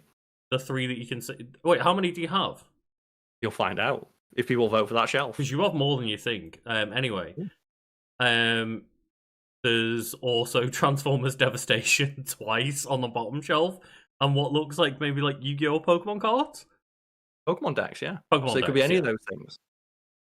So basically, Karl, we're going to put up the vote. Like, it's not live yet, but we'll put up the vote, and you can be on like the $5 tier on our Patreon to vote for those subjects. Karl and I will have separate votes, but yeah. The image will also be in the Discord, so which people can just go down and join right now, and you can just roast me for my like lack of taste or something if you want to. Did you put that picture in the Discord yet? You've got it, so we can post it afterwards. Well, I'll just post it in general now, so that people who discuss question mark. Discuss question mark. The thing is, if you look, there's some absolute fucking nonsense on that shelf. You're like, wait, why do you own this? I like the idea. People can't see the shit that's behind the other stuff. I do like the idea that every single one of those PS2 games is just Final Fantasy X2. And that's the thing. The best part is that Karl doesn't like that game. Yeah, I hate that game, and I own 3 copies of it. You own more than that, mate. Yep, there's loads. Honestly. I don't think Karl knows how many copies of Final Fantasy X2 he has. I also have like another YouTube gamer shelf, but that has just all my DVDs on, my Blu-rays, which is less interesting because it's not set out in a way that's more visually pleasing. It's just there's all my DVDs. You also have the shelves right, Karl. I do, yeah. That's just got some knickknacks on it. I want to know about that third shelf with a certificate on it. That is the certificate I got from Jerry Green's Dog Sanctuary. Oh, right, okay, yeah. When we had a deal. That's the thing, like Joe talked about earlier, I'm good. I know, no matter what happens, I can always look at a thing on my shelf that says, thank you for the £500, Big Wangers Inc. Incorporated, and I'm like, yeah. That's the thing is, I've had a rolling thing for, like, a dog and a children's hospital, like, a dog sanctuary and a children's hospital for years now, I think, and just, like, I don't need to, like, normally talk about it publicly, but I'm glad that that's just, like, going on in the background, knowing that I've contributed to charity more than most people have. Yeah, like I said, it's just £500 straight away, boom, done. From a sponsorship deal. And that reminds me, actually, I've scratched my arm because I'm now bleeding. I'm glad I'm the kind of, the various things that help, form the person that I am. My parents, the media I consume to a lesser extent, of just when I was offered that sponsorship deal, I thought to myself, well, I could take all the money for myself, or I could see to it that they write into the contract to donate a significant portion of it to a charity for dogs. And then I guess the rest of the housekeeping is just we both stream on Twitch sometimes. Yeah, we're on Twitch. We play games. We do indeed. With your heart. My current sub goal is to play Doom the Dark Ages, which comes out tomorrow or midnight or something tonight or something. Real then, mate. So currently I'm playing through Zelda 2, and I've made the promise that until chat gets bored of it, I am not using any rewinds or anything. So I ended up with 13 game overs in the first couple of hours in the game. And the game over sends you back to start and sets you back XP wise as well and stuff, and you keep your current level, but your XP towards your next level gets set to 0. And I have currently spent 2 hours hitting my head against a wall until I beat Temple number 1.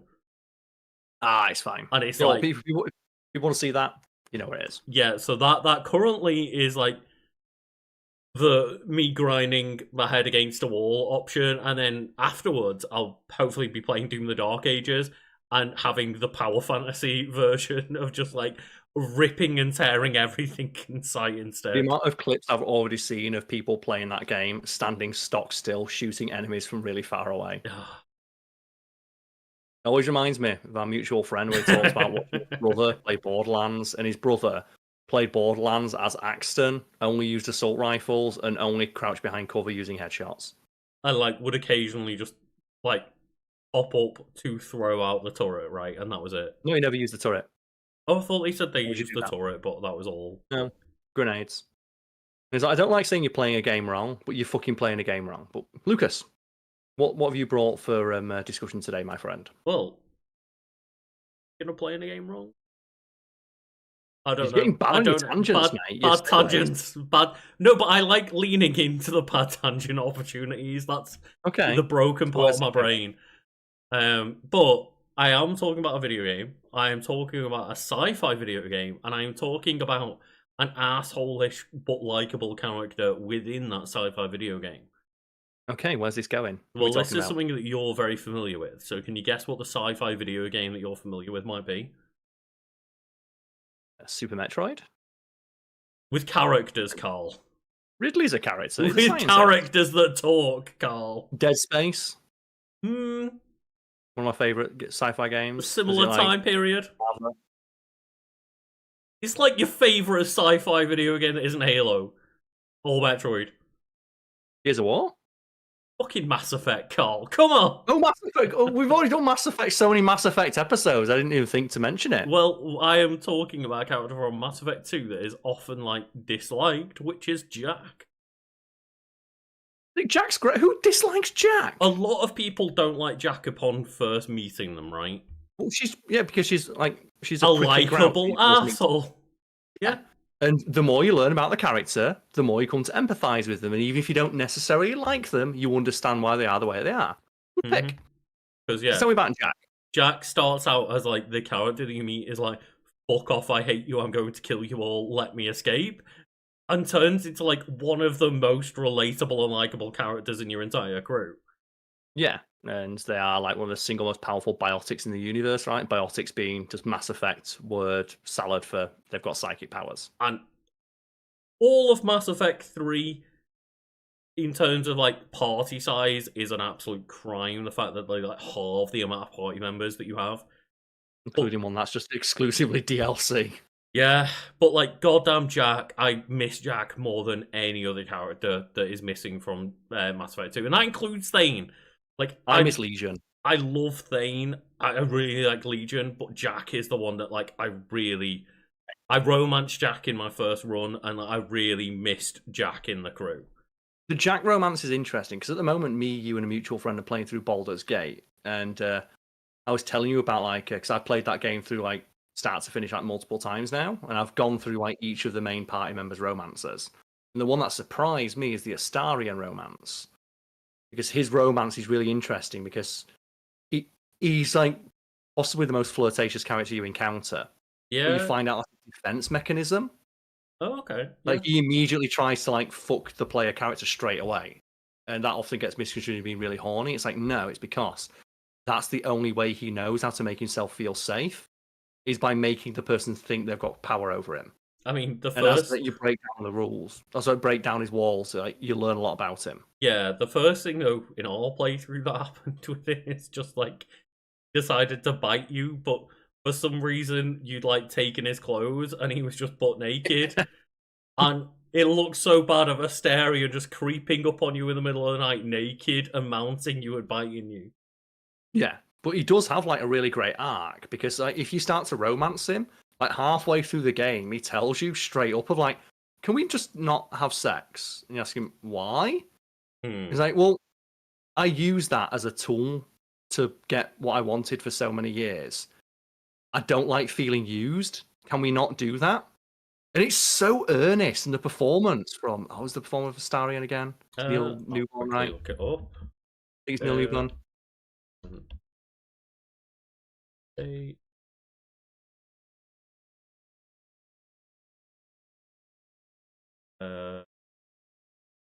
Not they voice, who voices them?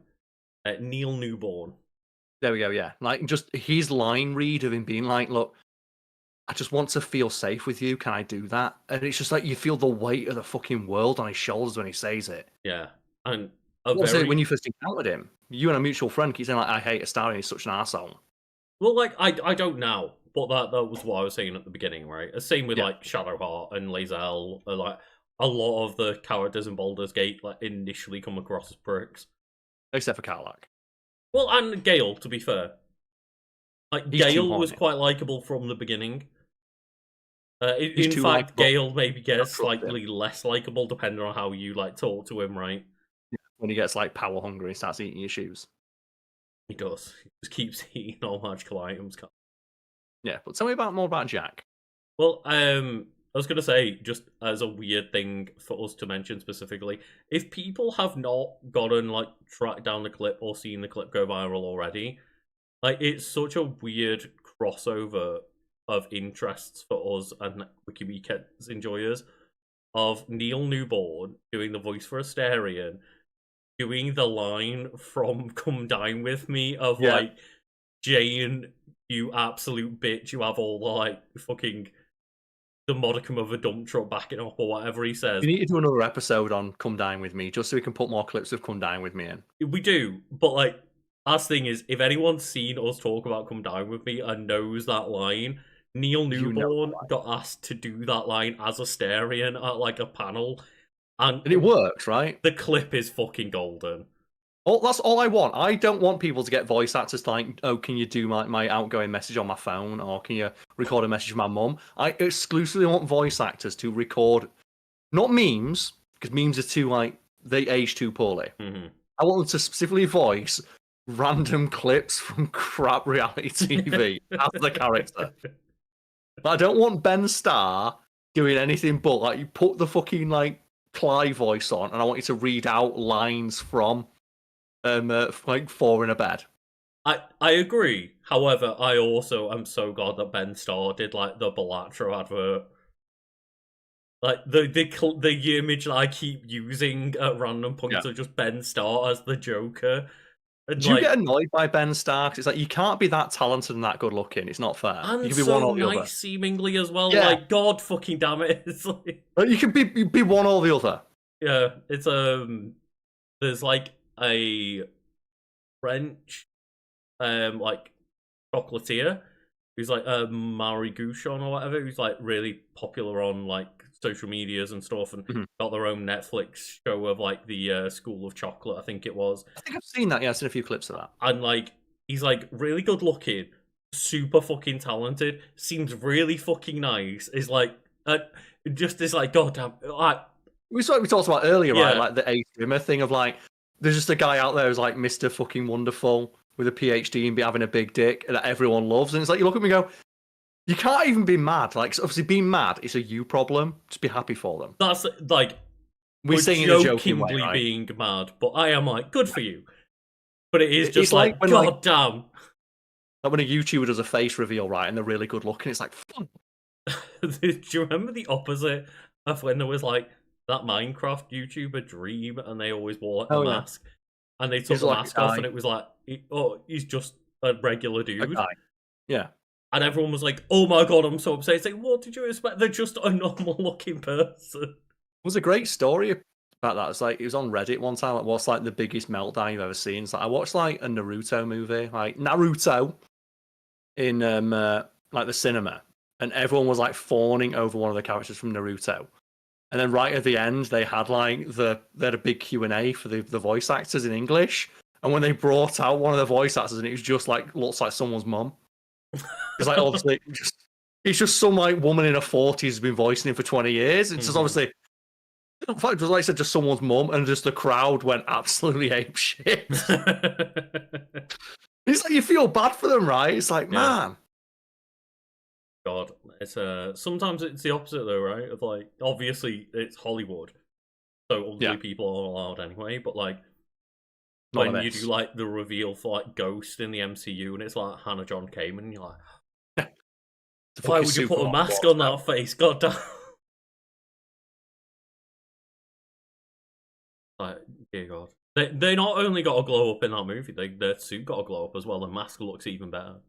Oh man, that mask was so fucking cool. But either way, go on, tell me more about Jack. Well, we need to talk about Jack, also known as Subject Zero, and Jacqueline Naught, which Naught is like another word for zero, right? And I really hope that's meant to be just the like the corporation as like Cerberus has given them that name kind of thing, because Oh yeah, like it's like your false identity to go live a normal life, Jacqueline Naught. if their name just happened to be Naught and then they capture that child and they're called Subject Zero, it's like god damn it. It was like Obi-Wan Kenobi, right? Like, wait, you went and lived on like Darth Vader's home planet and used your own name. Yeah, just oh no, I changed my first name to Ben, but you're still called Mr. Kenobi. And you're like, and you didn't change Luke Skywalker's name. No, and you put him That's like, in your own home. Like you put him did in they Darth Vader's house. did they ever like confirm that fan theory that like Skywalker is similar to like in Game of Thrones, like sand or snow? But that's just like a generic name for people on like bumfuck nowhere podunk planet. Because I'm so out of the Star Star Wars Wars literally makes loop, but Star Wars makes no sense unless that fan theory is right, right? yeah, like if That's a it's huge not a plot hole. name for like a bastard with no family, like Snow is in Game of Thrones, for example, yeah, like You never encounter another Skywalker, and they treat it as if it is like a unique name, only what well, they call it the Skywalker Ranch, right? So like you would imagine that it is a unique name. yeah. Because, like, obviously there's only one Skywalker Ranch on Tatooine, blah, blah, blah. But, like, if that was just the most generic name, like, imagine, like, someone just being like, yeah, here's Smith Ranch. Like, there's Yeah. got to be 1,000 Smith Ranches if that's what people were doing, right? Yeah. Well, like, that's like one of those things that is like the first Star Wars movie, and I don't think they've ever confirmed that. No, maybe not. But Either way, well, tell me about Jack. well, Jack's way more interesting. Like we joke all the time, right? Mass Effect is better written than Star Wars. it's much more interestingly written than Star Wars. And There's more thought put into the world and the lore. it's funny because we often get flack for saying shit like that. Of like, Well, there's so much canon in Star Wars, and it's in like extraneous material, and you like love the codex in Mass Effect and stuff, and it's like because Mass Effect felt Codex. cohesive from day one, not from Yeah, and the codex is in the game. It Yeah. wasn't book released 5 years later to answer pithy fan complaint. It's like it is With the gift ancillary of hindsight. material, but it's ancillary material that came with the product at the time. Yeah, So it wasn't added after the fact to explain away inconsistencies. It was just rock solid from day one. I'm wearing a fucking One Piece hat, and it's like One Piece is like 1,200 episodes in nearly, and there's retcons all over the shop, but they leave the doors open to make retcons, so it feels when they add extra information down the line that it's not conflicting with things. Like occasionally it does, but not often enough for it to make it feel that way.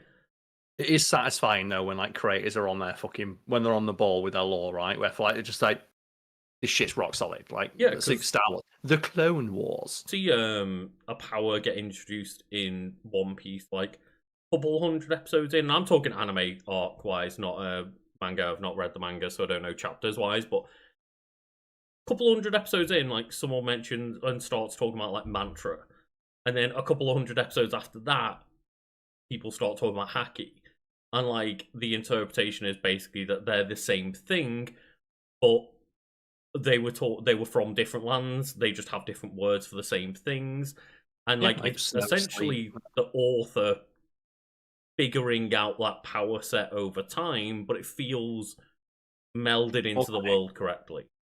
Yeah, and it just there's good ways to do it and bad ways to do it. And it's similar to like how kind of Mass Effect talks about biotics and like how just kind of more information gets added over time about biotics, right? Yeah, where they find them, right? And yeah, Jack is a notorious criminal whose crimes include piracy, kidnapping, vandalism, and murder. She is also admittedly, she does look a bit like she should be in One Piece. I mean, other than like the nautical side of things, yeah, probably. Well, a spaceship's just a ship in space, Lucas. It's true. It's just a space pirate. It's just a different sea that they're faring. Yeah, just a different kind of space piracy, man. Let's go. But they are also a biotic, possibly one of the most powerful human biotics alive. That is quite important. Right, yeah. Because like Jack is Subject Zero, who's like, holy shit, this person like super powerful bioengineered weapon from Cerberus, but like they're a superpowered biotic by humans. Yeah, like I said, it's got really high midichlorian count. Very high. We've seen in Star Wars now they don't say midichlorians, they call it your M count because they know how fucking stupid. But they can't ever not say midichlorians. They can't like revert that. They can't retcon. It's in the core canon. It's in the first 6 movies. Yeah, like they call it the M count now. They can't retcon it out at this point, but they also don't want to say the words because it pisses so many fans off. I don't. I grew up with the prequels, but I don't really see midichlorians as being that bad a thing. It's just like a thing to know how in tune someone is with the Force, right? It's just so silly to explain it, right? If you're gonna, it's more mystical than it is science. Don't add a scientific explanation for something that is more mystical in nature, right? Yeah, I get it because like they wanted to just have a way of saying this kid has a lot of potential, but they just did it in like the most clumsy way possible. Why can you not just have a lot of potential? Why can you not just be really fucking good at using like magic space powers? Why can he not just kind of use the Force to win a pod race? And they go, oh, I think he's in tune with the Force. Also, when they say he's got a lot of midichlorians, how come Darth Vader is stronger than Anakin, even though he's got no limbs, so he should have less blood?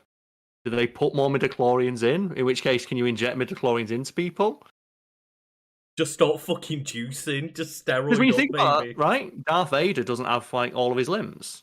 So does that mean that he's got less midichlorians now? He doesn't have less blood, Karl. He just pumps it through faster. That's why he's accelerated his blood. He's not got more like less blood. He's got more blood. The only reason we can ask a question like that is because they try to explain something that didn't need explaining. Whereas in Mass Effect, the biotic stuff is really well explained, right? And they say like humans have latent biotic potential, but they need the implants to use them properly. Whereas species like the Asari have the equivalent of the implant as an organic organ in their own body, and humans have to replicate it. And one interesting thing here, going past like the biotic stuff, is Yes. like, you know, Jack was considered so dangerous that they were kept in a cryogenic stasis after they were caught by Cerberus.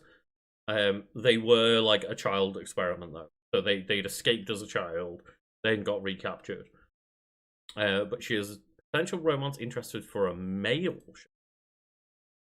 and I could have I could have a lesbian relationship. that you could have either relationship. Maybe it's just when I play as FemShep, I don't want a romance chat. I just want to like go across the universe as bros. I think like I may not have tried because my first run originally was a male shepherd, and then I romanced Jack. So then when I went to go romance people in Mass Effect 2 afterwards, playing as FemShep, I was trying to romance the other members of the cast, right? Go something that like Baldur's Gate will ruin for you. Replaying RPGs where you can't just romance anybody who's romanceable as any gender. Because like Baldur's Gate doesn't give a fuck. It's really weird that like Jack. I mean, obviously, like people are allowed to have sexualities, but like, it's weird to invent. It's a role-playing game in a role-playing game as having such set sexualities. Because I get it. Yeah, if you're gonna say this, you write a character who is straight. That's one thing. But when you write the player character as your avatar, and your avatar is, well, I'm playing as a woman and I'm attracted to this character, that it removes some, like, it's... I'm not sure exactly how to say it, but it seems to remove elements of role-playing. Whereas in Baldur's Gate, it's like each character is canonically either straight, bisexual, or not interested in sex at all. Because you can also role-play that. Like, every member of your party, you can romance, you can tell you don't want a physical relationship, but you do want to be in a relationship with them. Oh, so you can like and they have option to have like a asexual relationship with them. You can, yes, and you can have that conversation, or also you can be polyamorous, and different characters have different approaches to it. And they wrote dialogue to, you know, have each character respond to that if that's what you want to pursue. And it's just they put so much more effort into it than just no, FemShep can't romance Jack. Yeah. And you know it's not because they said Jack's straight, it's because no, we wrote Jack to be fucked by the male character. It's weird because like obviously based on appearance alone, if you were to be an assuming type of person, I would probably have guessed that Jack was a lesbian over being a straight person, but obviously that's just quite like butch, right? You're thinking of like that's assumptions, right? Yeah. Well, stereotypically so. Like, you know, if you're going to write a character like conforms to stereotypes, and someone in chat is mentioning like, yeah, it's like just they queer bait the fuck out of you. And queer baiting is just like making a character like, you know, conform to gay stereotypes or ideals without ever actually making them gay, because you don't want to deal with the backlash of having a gay character in your media. Which is odd for Mass Effect to do, considering they got backlash in the first game allowing queer romances, and also doing 2 and 3. I understand it. It's just the way Baldur's Gate does it. Just it makes it feel like so much more of like it's your choice, and it's more like, how do you read this character? Do you read this character as gay? Do you read this character as straight? Do you read this character as not interested in sex whatsoever? Then you can play the game with that in mind, and we've written dialogue to respond to that choice. Yeah, and it feels a lot more like reactive. It does. It certainly does, and like I just say it maybe on multiple playthroughs it like breaks it down a little bit more because you're seeing through the systems of like everything being available to everyone. But I think just going way more neutral on what the NPC characters have preference wise just lets you lean into your own role playing more, right?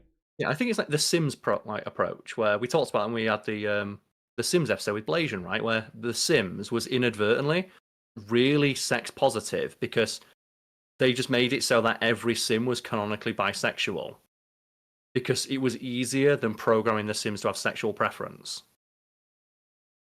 And it also made sense for role-playing reasons of if you're attracted to Mortimer Goth and you're like your sim is a male, you can just fuck Mortimer Goth. Why not? Yeah. Like, you would just... I mean, a couple of people mentioned, like, that, yeah, Jack looks at least like, you know, lesbian or bi or something. But yeah, it's like, it's one of those of, I don't necessarily want that character to be coded based on just their looks alone. I get that that is, like, again, like, massive assumptions on my own part, but just like you're coding characters in a certain way, whether you like it or not, right? Yeah, we talked about in like the Chris Redfield episode, right? If they keep teasing that Chris might be gay by leaning into gay stereotypes, but then never actually fully committing and making him gay. Mm-hmm. Like making him dress like the leather daddy outfit. Yeah. So you're going to use the stereotypes, but you're not even going to give us like the gay fans a crumb of representation. And You're just going to say, use their culture as a walking stereotype and then never acknowledge it. yeah, like the both Jack designs are obviously like barely clothed when it comes to like Mass Effect 2 or 3, but I think the 3 design like just fucking rips. It's good. Like, the design is really solid. It's a besides like the body type, because everyone in Mass Effect, fun fact, has the exact same body type. All men have the same male body type, and all women do. It's like Dr. Chakwas, as the game gets more, the graphics get better. Dr. Chakwas gets younger because like she gets less wrinkles. As you like talk to Dr. Chakwas in Mass Effect 3, that all of a sudden it's like, why all of a sudden am I talking to this woman that's talking as if she's like near retirement, but she looks like she's like in her 40s? The fact that Dr. Chakwas isn't like a slow burn relationship you can have, like the fact that you can't just have a one night stand with Dr. Chakwas. Because you can after have like 3 a fucking games. mostly fleeting relationship because of story reasons with your like assistant in Mass Effect 2, right? Yeah. And just it says going to romance here, just like to bring up the wiki. Yes. During a conversation Shepard has, you have the option to have casual sex with Jack. If Shepard agrees, a feisty sex scene in the small quarters on the engineering deck occurs. However, the fact she doesn't use the biotic powers though is absolute bullshit. She should be using all sorts of crazy bullshit powers. So you want it to be like the sex scene in the middle of the boys? No, I want it more than that. I want to use her psychic powers to throw you around the fucking room. No, that's what I mean. Because like Stormfront and Homelander like literally destroy the office. Don't they? Yeah. They destroy like, Homelander's office. Grabbing you with your psychic powers, like throwing you onto the bed and stuff. God, yeah. What's the point in introducing a character who has like crazy bullshit powers like that and then not using it? I respect as well that like you want to go upstairs to my like cabin to have like the nice, comfy, big double bed. It's like, nah, man, right in the engineering bay in the door, right in engineering. Right here. So, but you know, Grunt can see. I want him to see. Grunt can't see. It's right underneath the stairs and everything. You know that Grunt is watching. In my head, he's watching all the time. He's in the walls. However, after the sex scene, Jack refuses to speak to Shepard anymore, telling him there is nothing to talk about anytime a conversation is attempted. It's possible to have casual sex with Jack even after Shepard successfully pursues other romantic options, such as Tali or Miranda. So Jack's just like looking to burn off some steam. But also, as well, if you romance her, you find out that she doesn't respect Shepard after doing that because obviously her backstory is being used for so much of her life. And after, if you engage in that, if you get that cutscene, basically the insinuation is that Jack no longer respects Shepard. Yeah, as a result, it does say here that like you can choose to turn down casual sex as an option and get to know her first, then pursue a relationship later where the result is very different, and then they eventually like soften up and reveal a lot about her past and stuff. Yeah, and you only find that out, and that's interesting because you would only find that out if you play the game multiple times. Well, I guess it can be inferred from her backstory of, yeah, she's probably not gonna like you using her after like her backstory is she fucking hates being imprisoned and used as a weapon. That will probably extend to other aspects of her life, and yeah, that's something else Baldur's Gate handles really well. Yeah, definitely. And I'm looking forward to seeing that as like I slowly try to romance Karl, and she keeps just being like so sassy with me. I'm like, God damn it, Karl, I just want you to love me. Karlach's romance is genuinely heartbreaking at some points. Like, I've not done it, but I've seen like, because I wanted to see all the variations. Like, because I looked it up and didn't believe it, but if anyone's played Baldur's Gate, you can get like positive and negative like approval from your party based on certain actions. For example, kicking a Starion in the balls immediately drops his approval by 50 and he leaves your party forever.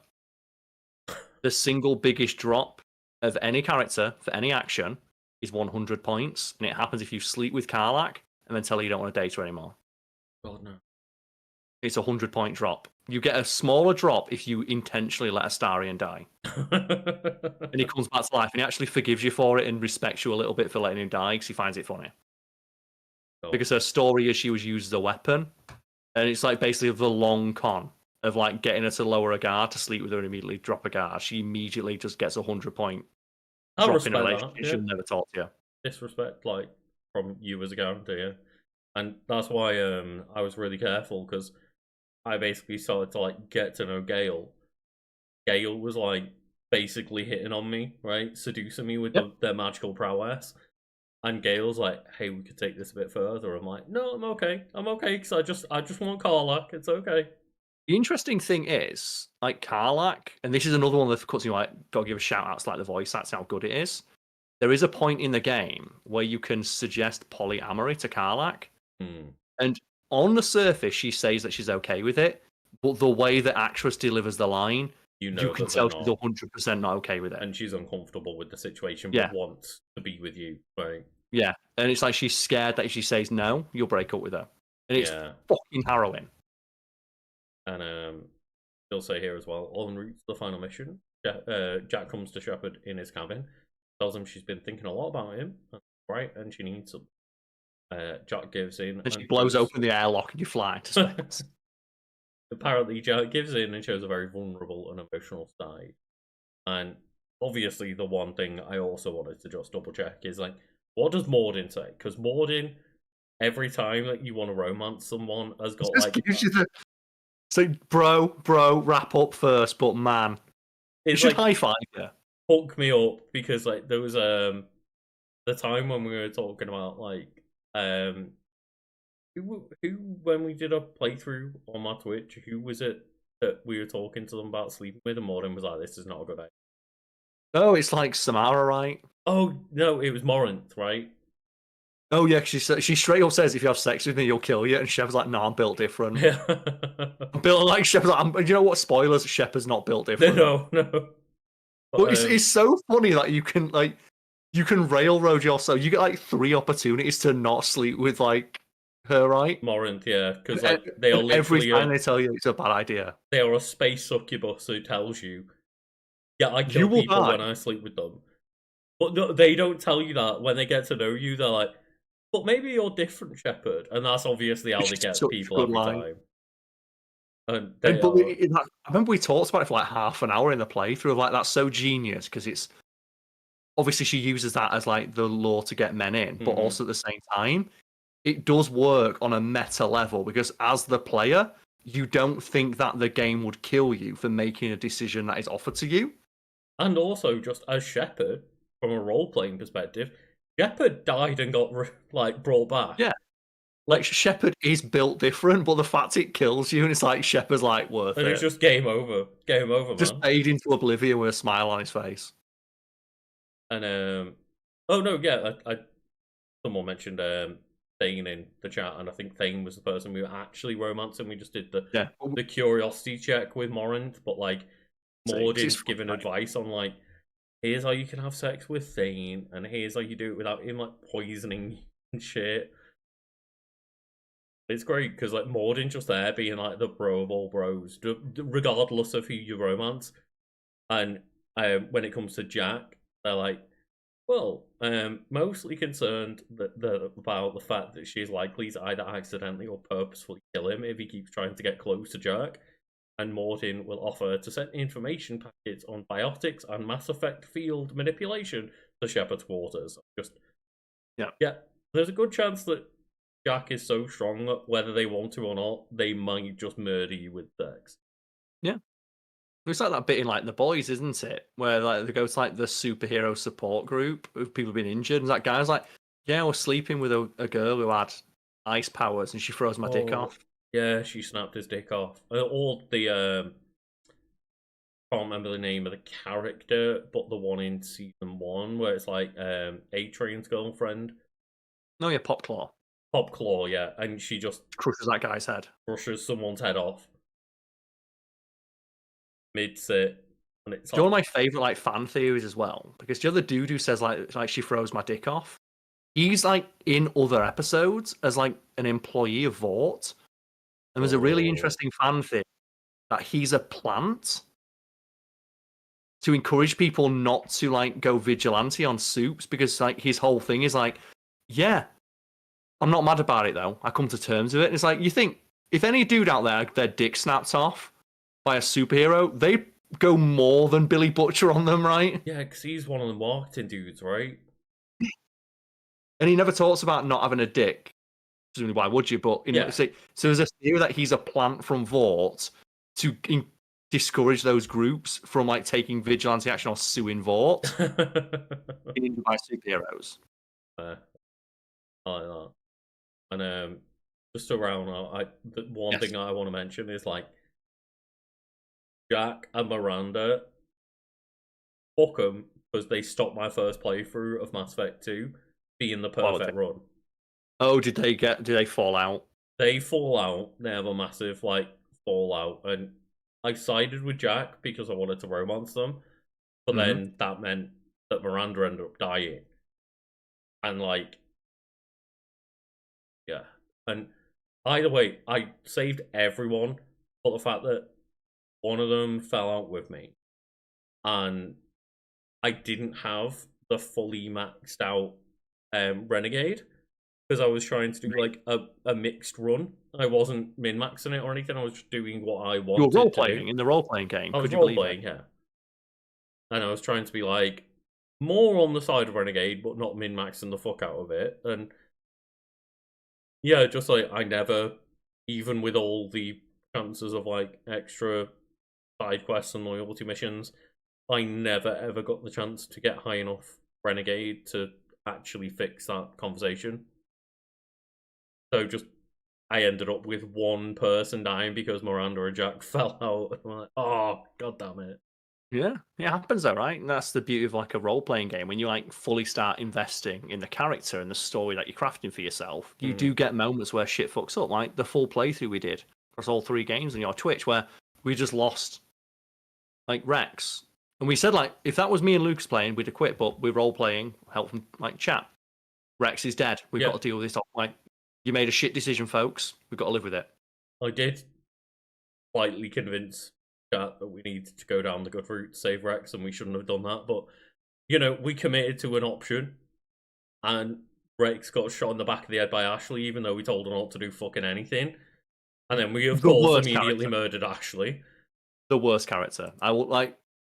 I know, like, it was the thing of like, oh, art is subjective. I have never understood why anybody is on Ashley's side. Because she's slightly hot.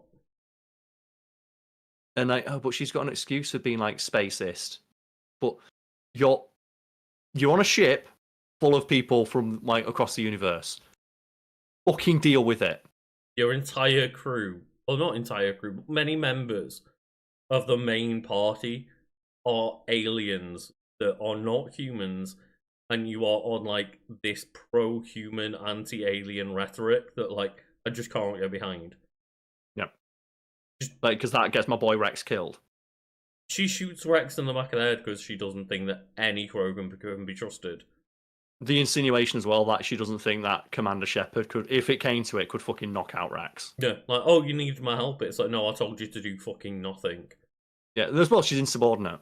Yeah. That's the biggest crime. She was like, given a direct order not to intervene and disobey. Literally, the way that we played it is we said, Ashley, I do not need your help. Go over there and stand still.